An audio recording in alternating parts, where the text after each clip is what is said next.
Bonjour à tous, ravi de vous retrouver dans Smart Job, votre rendez-vous emploi, RH, débat, analyse, expertise et vos rubriques habituelles évidemment. Bien dans son job. Aujourd'hui, on parle du chômage, mais pas seulement. On parle du halo, les halos du chômage, qui est un avant-goût de la crise, tous ceux qui sont dans cette zone grise.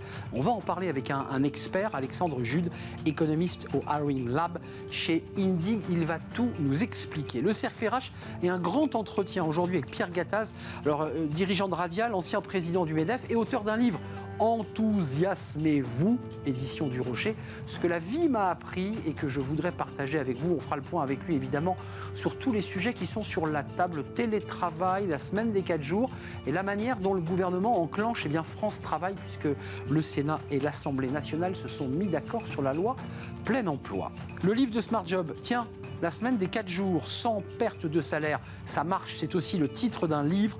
On en parlera avec l'un de ses auteurs, Francis Boyer. Il est consultant en innovation managériale. Il nous fera part de son engagement pour cette semaine des 4 jours. Voilà le programme.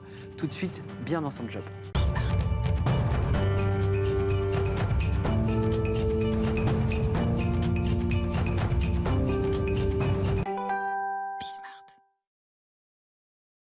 Le halo du chômage, avez-vous entendu parler de cette expression? C'est une expression économique et on va en parler avec Alexandre Jude, économiste au Hiring Lab chez Indeed. Et cette réflexion et les chiffres que vous allez porter, issus de l'INSEE, c'est une étude Indeed qui est très intéressante.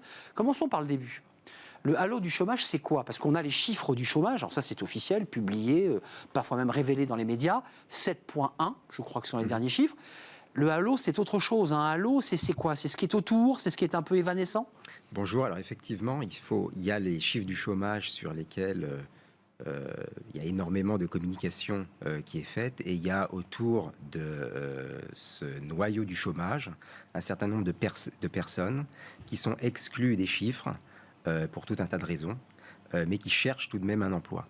Donc si on regarde, on va dire, la contrainte sur l'offre de travail, c'est intéressant non seulement de regarder le chômage, évidemment, mais de s'intéresser donc aux personnes qui ont été exclues officiellement, de ces chiffres du chômage, officiellement, puisque le halo est aussi un agrégat qui est calculé par l'INSEE, donc c'est tout à fait officiel. Donc des personnes qui ont été exclues de ces chiffres du chômage pour essentiellement soit parce qu'elles ne recherchent pas activement un emploi, même si elles en veulent un, ou alors elles ne sont pas disponibles pour travailler dans les 2 semaines, donc elles sont automatiquement exclues des chiffres du chômage. C'est assez, alors ça peut paraître un peu évanescent, mais c'est très concret puisque l'INSEE quantifie. Ça représente combien de femmes et d'hommes qui sont dans cette zone grise, dans ce halo, et qu'est-ce que ça dit de notre société, cela? Alors ça représente un peu moins de 2 millions de personnes. Qui viennent s'additionner aux 3 millions... 2,2 millions de chômeurs, voilà, donc c'est en fait à peu près la même chose que le nombre de chômeurs. Donc si on veut regarder réellement, on va dire, la masse de personnes qui voudraient travailler, qui sont à disposition potentiellement des entreprises françaises, il y a effectivement les 2,2 millions de chômeurs, mais il faudrait ajouter donc les 2 millions de personnes qui voudraient travailler et qui ne sont pas comptabilisées dans ces chiffres du chômage. 4,2 millions de personnes en tout. 4,2 millions de personnes, donc les 2 officiellement recensés en métropole, sont les chiffres métropolitains, et 2,2 millions qui se baladent, je mets des guillemets à ce mot, des personnes non indemnisées qui ne touchent plus d'argent. Elles vivent comment? C'est quoi? C'est des métiers non déclarés? Alors, on est sur une définition qui n'a rien à voir avec les catégories Pôle emploi. Oui. Donc, il peut y avoir de tout dans le halo autour du chômage. C'est juste que, encore une fois, pour être considéré comme chômeur, il y a, en règle générale, 3 critères. Il faut ne pas avoir travaillé, il faut être disponible et il faut chercher activement. Donc, si vous ne cherchez pas activement ou que vous n'êtes pas disponible, vous tombez automatiquement dans le halo, quelle que soit votre situation administrative vis-à-vis de Pôle emploi, par exemple. Non, mais pour qu'on se le dise clairement, il y a les 2 millions qui, pour certains d'entre eux, continuent à être indemnisés après les réformes successives. Certains sont toujours inscrits sans être indemnisés. Et puis, dans ce halo, c'est des personnes qui sont sorties du champ de l'indemnisation, on est d'accord? Alors, vous pouvez... Normalement, vous pouvez être dans un certain nombre de catégories Pôle emploi en étant, par exemple, exemptés de chercher un emploi. D'accord. Il y a des catégories pour ça. Il y a quand même une petite intersection entre le halo et certaines catégories Pôle emploi. On ne peut pas non plus faire d'équivalence totalement... C'est pas aussi mécanique. Les parois sont... Voilà. Il y a une perméabilité entre les deux. Mais qu'est-ce que ça veut dire aussi pour les entreprises qui nous regardent? Comment faire pour les séduire, ceux qui globalement sont sortis des écrans radars? Comment on fait pour les faire revenir? Alors, ce qui est intéressant, c'est de regarder qui y a dans le halo, justement. Donc, en réalité, dans le halo, il y a un peu tout le monde. Il y a pour 2/3 des gens qui se déclarent non disponibles pour travailler.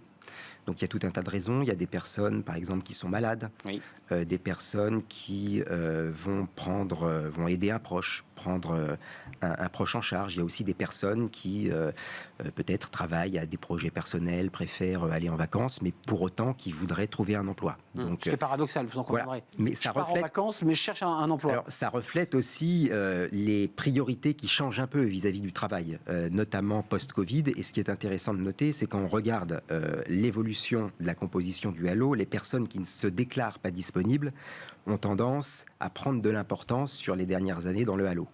Donc 2/3 de personnes qui sont non disponibles dans le halo, et l'autre tiers, c'est des personnes qui ne cherchent pas activement. Donc par exemple, il y a des gens qui sont découragés, des gens probablement qui font face à des problèmes peut-être de mobilité, de discrimination, et qui arrêtent tout simplement de chercher, mais qui voudraient travailler. Donc ça veut dire qu'il y a un très fort enjeu, d'où l'étude Indeed d'ailleurs, pour essayer de remobiliser ou de faire des propositions. Mais en fait, ils sont insaisissables, ces personnes, à part l'INSEE qui les quantifie, ils ne sont plus à Pôle emploi. Donc comment on va leur parler? Comment on va les toucher? Alors nous, on fait énormément d'évangélisation auprès des recruteurs, parce qu'on est un point d'observation privilégié avec la masse de données et la masse de candidats qui viennent sur notre site. Donc on peut voir comment les candidats se comportent, on peut voir quelles sont leurs préférences. Et c'est vrai qu'on répète aux recruteurs de parfois être un peu plus flexibles sur un certain nombre de critères qu'ils ont. Sinon, on les pousse dans le halo du chômage. On a fait il y a quelques années aussi un rapport sur la mobilité où on essaye de montrer, même si ce n'est pas des questions qui sont au cœur, on va dire, des politiques de l'emploi, comment ça peut impacter le marché du travail. Merci Alexandre Jude d'être venu nous éclairer sur ce sujet, effectivement, dont on parle très peu dans les médias, ce halo du chômage, très, très composite et très hétérogène finalement d'après votre description. Vous êtes économiste au Hiring Lab chez Indeed, à découvrir cette étude d'ailleurs sur le site d'Indeed si vous voulez en savoir plus. Merci de nous avoir rendu visite. Le Cercle RH aujourd'hui, un grand entretien avec bien l'ancien patron du MEDEF, Pierre Gattaz. Il sort un livre et il va nous faire partager ses regards, son analyse sur toutes les innovations RH, télétravail, semaine des 4 jours, pour ou contre. On l'interroge juste après le jingle.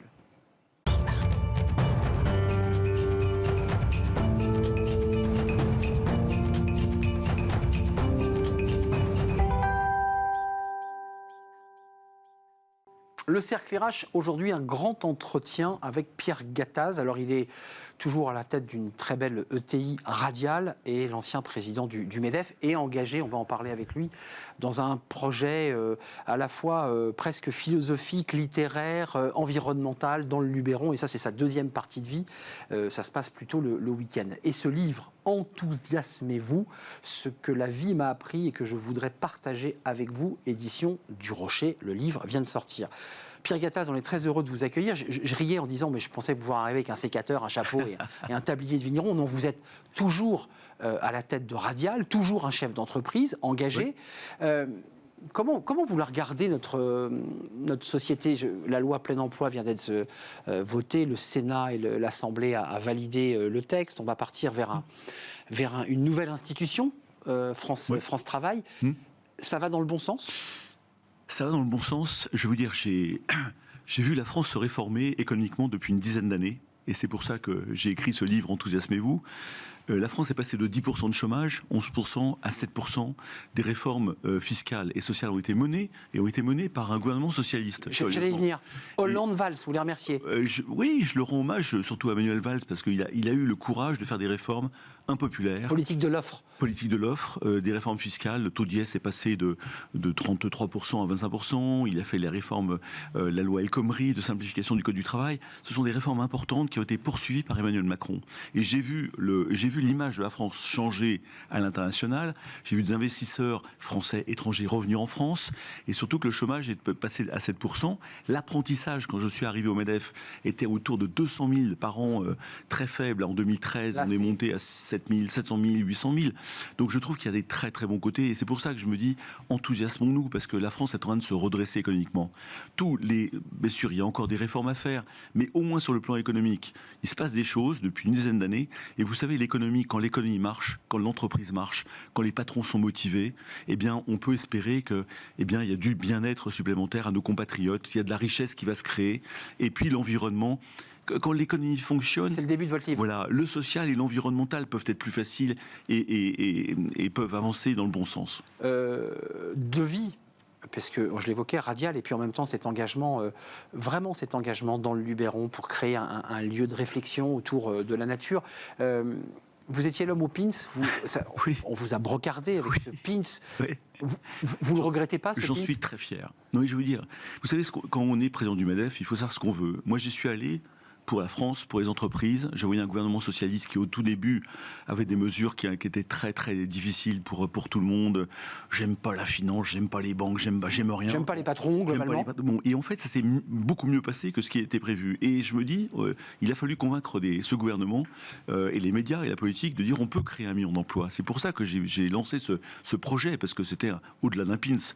Et en fait, on a fini par créer ce 1 million d'emplois, puisqu'entre janvier 2014 et décembre 2019, j'ai mesuré avec les chiffres de l'INSEE, il y a eu 1 million d'emplois créés. Donc, quand on me pose la question, est-ce que vous le referiez ? Oui, je le referais. Mais oui, bien sûr. Alors, bien sûr, vous êtes brocardé, mais vous savez, il faut aussi de temps en temps accepter d'être impopulaire. Moi, j'y étais pas pour ma popularité, j'y ai été pour la France et pour le pays, et je suis très, très content de voir que, on peut espérer le plein emploi en France. On peut espérer le plein emploi en France. 7.1, le chômage se stabilise, il ne baisse plus. On est dans une situation, et d'ailleurs, vous évoquez une anecdote que je trouve très intéressante, c'est l'ouverture des écoutilles d'Arnaud Montebourg. Vous lui dites, vous racontez dans le livre, moi, j'ai ouvert une entreprise au Mexique avec 1000 salariés. Il vous dit, mais comment ça ? Vous tuez l'emploi en France pour créer la boîte au Mexique ? Et vous lui répondez, en fait, j'ai sauvé ma boîte. Mais j'ai sauvé ma boîte parce qu'en effet, j'ai plein de petites anecdotes sur les députés, sur des ministres que j'ai côtoyés, souvent bienveillantes d'ailleurs, mais Arnaud Montebourg un peu agressif, me disant, quand même, sur le coup. oui, Arnaud Montebourg me disant, vous avez créé 1000 emplois au Mexique, vous avez délocalisé sauvagement, mais je lui ai répondu, monsieur le ministre, pas du tout. Les 1000 emplois au Mexique m'ont permis de créer 300 emplois en France parce que j'ai pris des parts de marché, parce que j'ai augmenté mon chiffre d'affaires aux États-Unis, notamment avec Boeing et tous ses fournisseurs. Et en fait, notre chiffre d'affaires a augmenté, nos profits ont augmenté, et je les ai investis en majorité en France d'ailleurs, dans un outil industriel, et on s'est positionné de plus en plus sur l'excellence française, sur l'excellence des composants électroniques. Vous l'avez dans la poche parce que je l'ai dans ma poche. Je sais que je vous ai souvent interviewé et vous avez souvent ce petit... C'est ça que vous faites, vous fabriquez c'est un composant électronique qui est fait, celui-ci est fabriqué à Château-Renaud. Je suis le premier employeur de Château-Renaud en Indre-et-Loire. Et en effet, c'est un produit qui permet de connecter des câbles, des câbles optiques, des câbles coaxiaux. C'est monté dans les avions, c'est monté dans beaucoup de systèmes, et c'est l'excellence française. Il y a une quinzaine de technologies. C'est de la conception, de la création, de l'investissement français. Et je montre aussi dans ce livre, ma plus grande fierté, c'est d'avoir gardé mes 4 usines en France depuis 30 ans, d'en avoir rajouté une 5e, et d'exporter. C'est un peu un modèle allemand, si vous voulez. C'est-à-dire, en fait, on concentre l'excellence en France et on exporte en utilisant des sites low cost. Mais ces sites low cost ne vont pas contre l'emploi français. Ouais. Ils permettent de gagner des parts de marché. Oui, une forme de qualité, finalement, de l'industrie française, très concentrée, très spécialisée, et ensuite d'un développement. Et c'est pour ça qu'il faut s'enthousiasmer, parce que je crois que nos politiques, à gauche et à droite, ont commencé à comprendre le rôle de l'industrie aussi, qu'on crée de l'exportation, qu'on crée des emplois, et que les usines sont dans les territoires, dans la ruralité. Ça, c'est clair. Donc 40 ans, je dirais, de désindustrialisation du pays, c'est un scandale absolu. C'est pour ça que quand je suis allé au MEDEF, et que mes pairs m'ont élu, j'étais sur ce combat, qui est une colère sourde, vous voyez, que j'ai toujours d'ailleurs, mais je constate que des choses ont été faites et qu'on nous a écoutés. Et c'est vrai que l'entreprise et l'entrepreneur, je trouvais mieux accepté, mieux intégré, mieux écouté que une certaine époque où la CGT venait vous déposer votre compteur électrique ou manifester devant votre maison. Mais exactement, je crois que le terme entrepreneur est très intéressant parce qu'il est accepté par tous, à gauche et à droite. D'ailleurs, j'ai croisé l'ancien secrétaire de la FIB de Force ouvrière, Jean-Claude Mailly, qui n'était pas forcément l'un des plus simples comme partenaire social, mais qui m'a dit il y a quelques mois, je suis entrepreneur. Vous êtes entrepreneur, Jean-Claude? Je suis entrepreneur. Et vous voyez, et ça c'est remarquable, ça veut dire que l'entreprise et l'entrepreneur, je crois, et ça me fait partie des bonnes choses de ce pays, c'est que ça y est, je crois que de plus en plus de jeunes veulent devenir entrepreneurs, une majorité d'entre eux d'ailleurs. Avant, ils voulaient souvent être fonctionnaires. Et puis, en effet, l'entreprise est quand même une communauté humaine qui a été beaucoup acceptée. Vous voyez, pendant le Covid aussi, c'est un refuge, c'est un endroit où il y a on voulait revenir, et les jeunes notamment, voulaient venir travailler. Les jeunes veulent revenir dans l'entreprise, absolument. Justement, vous me faites ma transition. Il s'est quand même passé depuis le Covid une accélération. Les choses existaient avant, mais le Covid a tout accéléré. Télétravail, semaine des 4 jours. Oui. La personne qui va vous précéder va nous parler d'un livre en nous disant que c'est formidable. L'envie de ne plus avoir CDI, l'envie d'être indépendant. Je voudrais vous faire écouter quelqu'un que vous connaissez fort bien. C'est Nicolas Sarkozy, l'ancien président de la République. Il était invité sur notre antenne à Marseille, dans le cadre de l'UP13, donc le patronat marseillais que vous connaissez fort bien, puisque vous êtes dans le Luberon. J'y étais. Écoutez ce que disait Nicolas Sarkozy. Alors, je ne sais pas quelle était votre réaction, on n'a pas le plan de coupe dans la salle, mais écoutez ce qu'il disait sur le télétravail. Je voudrais savoir, vous, si ça correspond à vos valeurs. Écoutez-le. Moi, je trouve que le télétravail, c'est de la télé, c'est pas du travail. Mais bon, je suis démodé. C'est ce que vous voulez. Bon, c'est pareil. Il y avait des gens qui expliquaient que les 35 heures, c'était encore trop, qu'il fallait les 32. Et pourquoi pas les 28 pendant qu'on y est? Le problème est très simple. L'homme est fait pour 2 choses. L'homme, la femme, l'être humain. Pour aimer, pour travailler. Pour travailler, pour aimer. Il ne faut pas opposer les deux. On n'oppose pas la famille et le travail. Il faut aimer travailler. Ce qui fait la grandeur de l'humanité, c'est que nos vies durent le temps d'un timbre-poste. Et pourtant, tous les matins, il y a des gens comme vous qui se lèvent et qui veulent bâtir, qui veulent construire, qui voient grand. C'est ça le message qui doit être le vôtre. Un brin boomer, quand même, Nicolas Sarkozy. Vous avez souri, je peux le dire. 2 choses. Quand même. Là où je suis complètement d'accord avec lui, c'est le travail. Il faut que le travail soit réhabilité en France et il est en train d'être réhabilité. Aimer et travailler. Aimer et travailler. Alors, travailler, c'est quoi? C'est aussi, au fur et à mesure que nous allons aller vers le plein emploi, le rapport de force va être inversé et va être au profit de nos salariés et de nos collaborateurs. Il l'est déjà. Il faudra être attractif, il faudra faire des tas de choses pour embaucher nos salariés. Télétravail, c'est la télé, Pierre Gattaz. Par contre, sur le deuxième sujet du télétravail, je ne suis pas tout à fait d'accord avec Nicolas Sarkozy.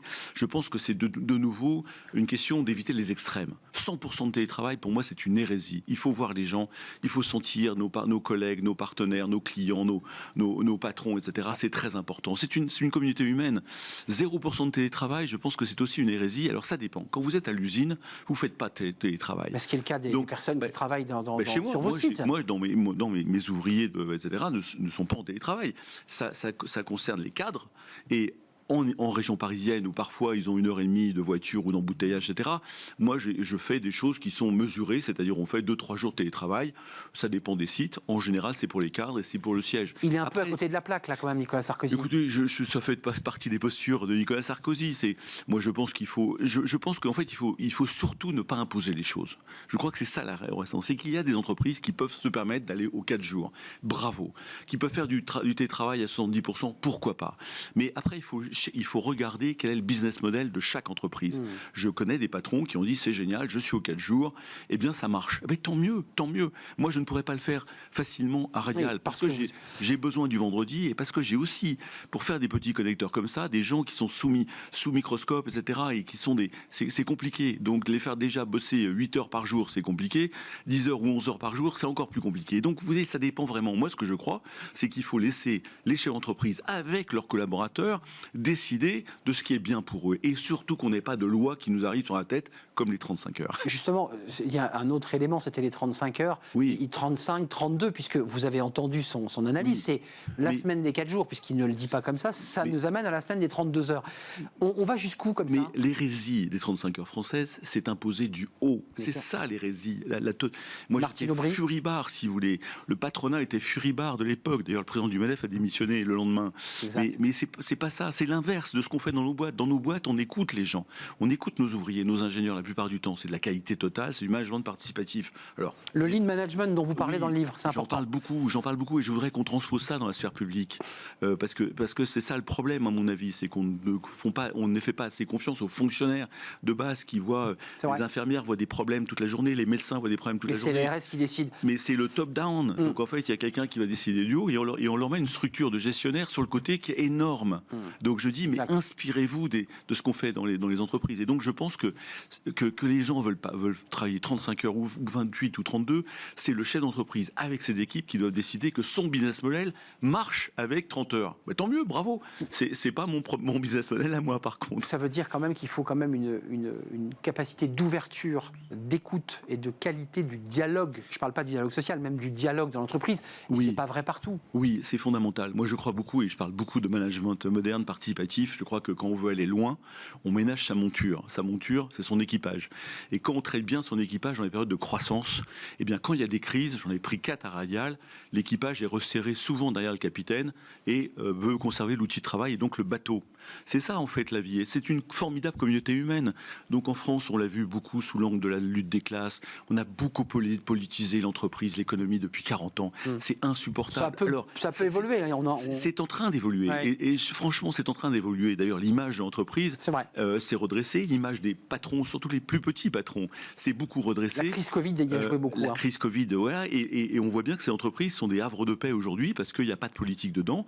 Et je trouve que ça va vraiment dans le bon sens. Je trouve que la France va vraiment dans le bon sens. J'invite tous ceux qui nous regardent à lire ce livre parce qu'effectivement, c'est un mélange d'analyses et d'anecdotes parfois croustillantes dans votre parcours de patron du MEDEF et de chef d'entreprise, mais aussi de patron du MEDEF, dans cette relation aux politiques.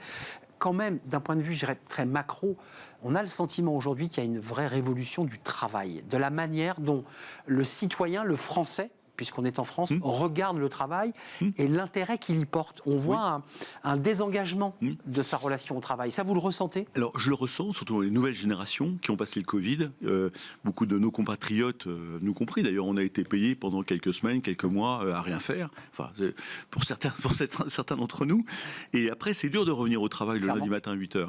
Donc, en fait, on a vu ça dans tous les pays du monde. Il y a eu la grande démission aux États-Unis. Donc, je crois qu'en effet, c'était un petit peu conjoncturel. Structurellement, je pense que c'est bien que les gens s'épanouissent au travail. Nous, si les gens sont heureux au travail, arrivent avec le sourire le matin, c'est gagné. Et je pense qu'avec le plein emploi, les gens pourront sélectionner leur métier, leur patron, leur entreprise. Vous savez, à Londres, ils ont 2% de chômage à Londres. Celui qui n'est pas content dans son restaurant ou dans son martin, il traverse la rue et il va se faire embaucher. Ça me fait penser à une petite phrase, ça vous rappelez ? Traverse la rue, tu trouveras un emploi. Je dirais que là, c'est le plein emploi, ça. Alors après, quand vous êtes à 7%, c'est pas encore aussi facile que ça. Mais vous savez, tous les patrons aujourd'hui, cherchaient il y a quelques mois beaucoup de monde. Aujourd'hui, je pense qu'avec la géopolitique, la nervosité, il va peut-être y avoir quelques mois un peu compliqués. Mais je pense que la France a des atouts pour résister à cette crise passagère. Patrick Martin, nouveau patron du MEDEF, il opposé à l'index senior, juste pour totalement opposé, alors qu'il y a un vrai sujet sur les seniors. Et puis, il y a la renégociation de l'assurance chômage. Oui. Vous êtes aux manettes, vous seriez aux manettes, vous dites qu'il faut de nouveau une réforme pour réduire encore un peu plus vous savez, durées. Le problème qu'on a, c'est un peu le coût du travail. Excusez-moi, mais je reviens sur quelque chose qui... Quand vous donnez 100 € net à quelqu'un, 100 € net dans sa poche, ça nous coûte 200 € aux entreprises. Bon, on est champion du monde de l'OCDE, des pays de l'OCDE sur le sujet. Donc, il faut faire aussi bien. Le modèle social, il est généreux en France, on le sait tous, en dépensant moins. Et de nouveau, vous avez un problème de management de la retraite, de l'assurance chômage et du bloc de la sécurité sociale. Je ne dis pas qu'il faut enlever, encore une fois, des droits, mais ceci étant dit, sur les retraites, c'est normal qu'on travaille plus parce que l'ensemble des pays européens ont bien compris qu'on allait vieillir de plus en plus, vivre de plus en plus vieux. Il faut continuer, 64 ans, pourquoi pas. À mon avis, c'est une étape. L'assurance chômage, en effet, on a été très généreux. Très généreux. Bon, il y a eu 2 réformes, je ne sais pas si elles sont suffisantes ou pas. Et puis, vous avez le bloc de la sécurité sociale qu'il faut mieux gérer. Et là, je reviens sur mes idées. De telle façon à ce que je propose dans mon bouquin, c'est que pour baisser un peu ce coût du travail et redonner surtout du pouvoir d'achat aux gens. Parce que moi, ce que je vois, ce sont des gens, en effet, qui ont besoin de pouvoir d'achat. Eh bien, je dis, réduisons de 20% ou de 10% ou de 20% ces charges sociales et donnons la grande majorité à nos salariés. La grande majorité de ces économies. Et on le ferait ensemble avec les partenaires sociaux. J'adorerais qu'on se mette autour d'une table pour faire ça ensemble. Merci Pierre Gattaz. À la tête de Radial, d'une très belle ETI qui se développe et puis engagé dans ce projet dans le Luberon, à la fois de culture et aussi d'accueil et de rencontres littéraires et philosophiques. Pierre Gattaz, Enthousiasmez-vous, dernier livre, édition du Rocher. Merci d'avoir fait un détour par le studio de Smart Job. C'est un vrai plaisir de vous accueillir, Merci Pierre Gattaz. beaucoup. Et réciproque. Merci infiniment. La suite de notre programme Fenêtre sur l'emploi. Tiens, on parle de la semaine des 4 jours. Bon, on ne va pas être dépaysé. On accueille justement un auteur qui porte cette semaine des 4 jours et qui nous explique pourquoi c'est important.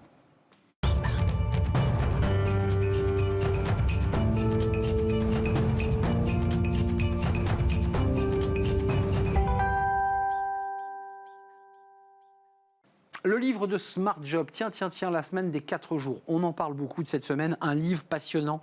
La semaine de 4 jours sans perte de salaire, ça marche avec un point d'exclamation. Édition Erol.